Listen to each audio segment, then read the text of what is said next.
Hola, muy buenas tardes, muy buenos días a todos. Estamos aquí nuevamente con la maestra Rodina y hoy vamos a hablar de un tema que a mí personalmente me toca mucho, que es sobre la música. Muy interesante, sí.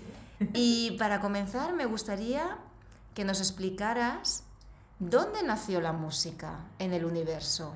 Uy, esa es una muy buena pregunta. Tengo que decir que todas las preguntas salen como salen. No hay nada, absolutamente nada preparado. Nada, nada, aquí somos espontáneas. Así que, ¿dónde salió la música? Esperen un momento que vamos a buscar dónde salió. Bien, pues en realidad es que todo es música. Todo es música porque todo es frecuencia. Entonces, lo que nosotros interpretamos a nuestro oído humano tiene que ver con unas frecuencias determinadas y esas son de séptima dimensión.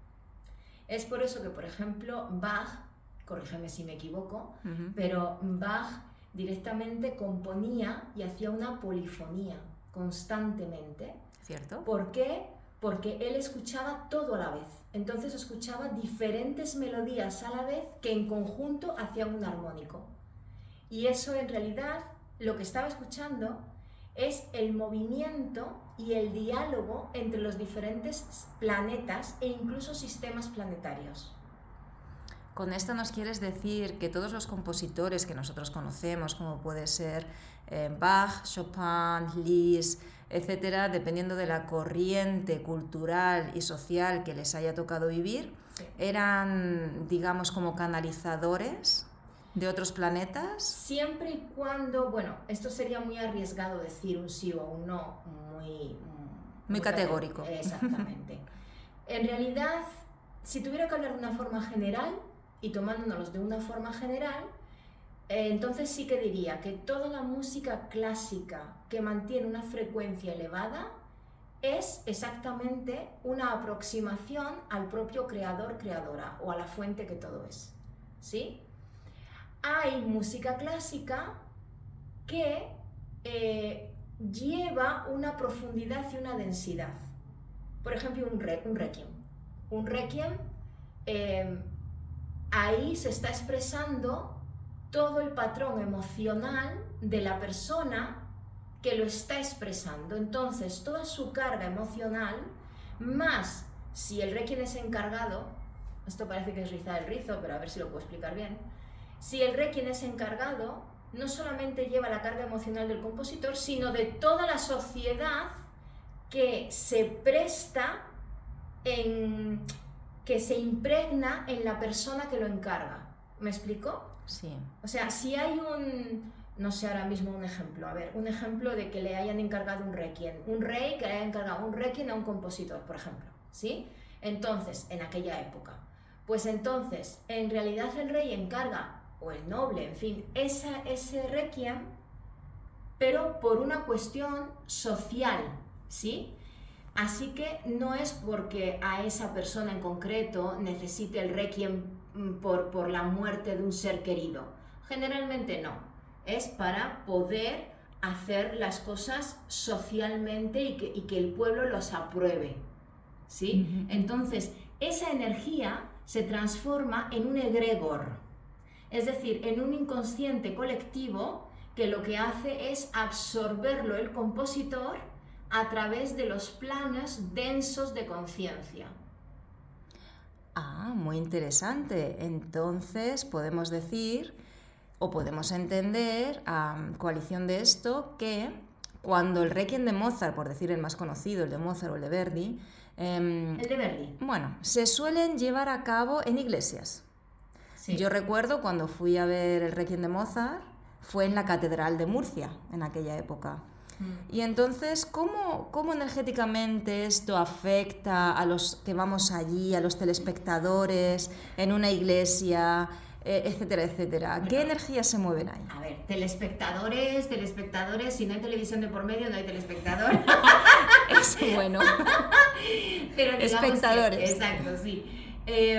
Bien, evidentemente depende del nivel vibracional de cada uno, ¿sí? O sea, hay muchas personas que están muy desconectadas, entonces van, se sientan, como se pueden sentar en cualquier otro sitio, escuchan la musiquita y se quedan diciendo, muy bonita la musiquita. ¿Pero no reciben implantes? Sí, pero no se dan cuenta, porque están tan desconectados que no son susceptibles conscientemente al propio implante. ¿Me explico? Sí. En cambio, las personas que son más empáticas, que tienen un despertar en el sentido de que a lo mejor forman parte de una familia muy cerrada, muy racional, que se basa en una tradición religiosa, la que sea, pues lógicamente van a sentirse mal después, no van a saber por qué, porque es mucha la densidad. Entonces, daros cuenta que la mayoría, bueno, no voy a hablar tampoco categóricamente, porque sé que más de uno se va a molestar, y no lo digo con afán de molestar a nadie, ni mucho menos, sino de informar de cómo están las cosas. Todos los templos fueron construidos, ¿sí? Todos los templos religiosos han sido construidos generalmente en lugares, no por azar, o sea, en lugares que energéticamente tienen un poder. Entonces, claro, cuando el poder del lugar colapsa con la música, que son frecuencias del propio lugar, se incrementa la frecuencia. Y eso, evidentemente, si es mucha densidad, con más densidad, más y más, ¿qué es? Más. ¿Y esto qué es lo que ocurre? Pues que la energía es la que tú vas a obtener, ¿sí? En cambio, si escuchas música mucho más elevada, pues evidentemente provoca una sanación completa en ti. ¿Nos puedes, por ejemplo, decir algún ejemplo? Bueno, sí, a ver, hablando de música clásica, creo que la más indicada serías tú, pero el Requiem de Mozart, por ejemplo, tiene una densidad muy grande. Es una densidad muy grande, y es lógico que si escuchas un Requiem de Mozart, después, si la persona está despierta, insisto, si tiene esa empatía por el otro, esa conexión con la naturaleza y demás, se va a sentir deprimido, se va a sentir con dolor de cabeza, por ejemplo, se va a sentir que la energía se le va. Y lo más probable es que se le presenten entidades de oscuridad. ¿Cómo? Para que se pueda entender a través de los sueños, que tenga pesadillas. Es lógico que tenga esto. ¿Por qué? Porque entra en conexión su campo neuronal emocional con el astral del compositor que en determinadas circunstancias compuso este requiem, que fue por la muerte de su padre, ¿sí? En cambio, si estamos hablando, por ejemplo, de Mozart, de la flauta mágica, de lo que son las bodas de Fígaro, que las todo bodas vibra... de Fígaro. Sí, la flauta mágica es otra historia, ¿eh? Las bodas de Fígaro, por ejemplo, es muy interesante porque ahí hay una energía muy liviana, a pesar de tener un trasfondo muy duro, ¿eh? O sea, tiene una energía de, a pesar de todo, vamos a pasarlo bien, a pesar de todo, vamos a salir de esta, a pesar de todo, vamos a celebrar. Esa es la energía que tiene, ¿no? En cambio, la flauta mágica, pues es fantástica, y efectivamente esa es la palabra, es fantástica. Entonces, tiene una parte donde se puede conectar con mucha luz y una parte donde se puede conectar con mucha oscuridad.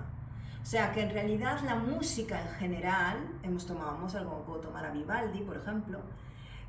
Vivaldi era mucho más liviano en la energía a través de la música, porque la evasión que hacía de sí mismo era a través de la música, ¿sí? Ya, Mozart tenía mucha carga familiar, sí. y mucha carga emocional. Exactamente, y esto se ve. Entonces es muy importante que, a pesar de que te digan es música clásica, es fantástica, es como, siempre se piensa que la música clásica es naif, ¿no? Como que es muy elevada, y no necesariamente. Entonces lo mejor es que puedas sentir tú cómo te sientes, y a partir de ahí no hay recetas, o sea... Bueno, yo recomendaría lo que es la música barroca de Bach. Sí, eso es lo que empecé diciendo, justamente, que es una polifonía completa. Ahí Bach no... O sea, él se sale de su persona, de su personalidad, del personaje del que está investido aquí, y entra en la escucha directa y transmisión de la energía de estos astros hablando en sinfonía. Entonces, digo estos astros hablando en sinfonía porque los astros también pueden hablar de una forma muy disonante, ¿sí? También discuten. Entonces, estas energías, conforme convergen de forma armónica, es cuando él está escuchando diferentes melodías que une. Y ahí están las obras magníficas. ¿Y nos puedes hablar, por favor, de la diferencia vibracional entre instrumentos de cuerda, de percusión y de viento? Instrumentos, esto está clarísimo que no está preparado. Vamos a ver, nunca hay nada preparado, no me gusta preparar nada. Más que nada porque si no se le pierde la fantasía y se pierde la esencia. La esencia. A ver, instrumentos de percusión e instrumentos de cuerda, ¿me has dicho? Y de viento. Ahora añadimos otro. Bueno, vamos entonces por partes. Viento. Vamos a ver. El instrumento de viento. Ponme varios ejemplos. Trompeta, saxofón, oboe, clarinete. Vale. Vamos a ver. Los instrumentos de viento efectivamente tienen que ver con energías muy, muy etéreas, supuestamente. ¿Sí? Y digo supuestamente ¿por qué? Porque después se unifica el viento, se unifica la tierra para que pueda tener equilibrio. La unificación a la tierra del viento es la cuerda. Entonces, cuando viento y cuerda van juntos, llevan a una melodía en donde hay un equilibrio. Si no, conseguir el equilibrio a través de un instrumento de viento es bastante complicado. ¿Por qué? Porque es demasiado rápido energéticamente para el tiempo del humano 3D. ¿Y quién vibra en viento? ¿Cómo que quién vibra en viento? Por ejemplo, la cuerda viene de Sirio.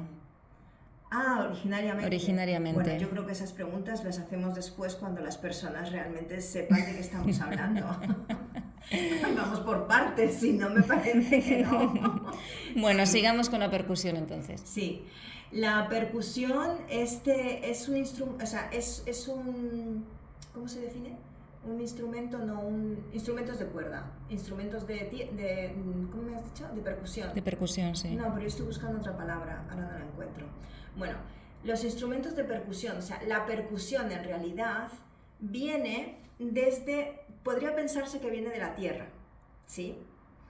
Y evidentemente sí, viene de la tierra, pero es más allá de la tierra. El instrumento de percusión es la conexión de la tierra, es la vibración de conexión entre la tierra y el humano que mantiene un corazón crístico. Lo que pasa es que se ha desvirtuado muchísimo y se ha entendido que solamente es la percusión como primer chakra. Eso es una manipulación, ¿sí? Pero la percusión en realidad es justamente el sentir el latido de tu corazón. ¿Y la cuerda? La cuerda no, la cuerda es la tierra, la cuerda es la que te da la base para llegar o para elevarte a un viento. Es decir, la cuerda es la que te plantea cómo caminar en tu vida, ¿sí? Todo eso estamos hablando evidentemente de instrumentos, pero a la vez de frecuencias, a la vez de sonidos y a la vez de cómo utilizar esto en nuestra vida. O sea, es todo un conjunto, ¿sí? Entonces, la cuerda lo que hace es darte una serenidad, una tranquilidad, un saber que estás estable. Eso da la cuerda. Bueno, madre mía, cuánta información que nos ha dado la maestra en este vídeo, que me lo tendré que volver a ver y rever. Y bueno, pues yo creo que hasta aquí nos vamos a quedar en cuestión de música, igual hacemos una segunda parte. Muchísimas gracias. Bueno, si queréis saber, claro, es que la pregunta que hiciste en relación al origen de la música en función de cada instrumento y demás, evidentemente. Y de los multiversos. Bueno. Eso yo creo que lo hacemos en una segunda parte. Bueno, pues muchísimas gracias por estar aquí con nosotros nuevamente y un abrazo de luz para todos. Muchas gracias.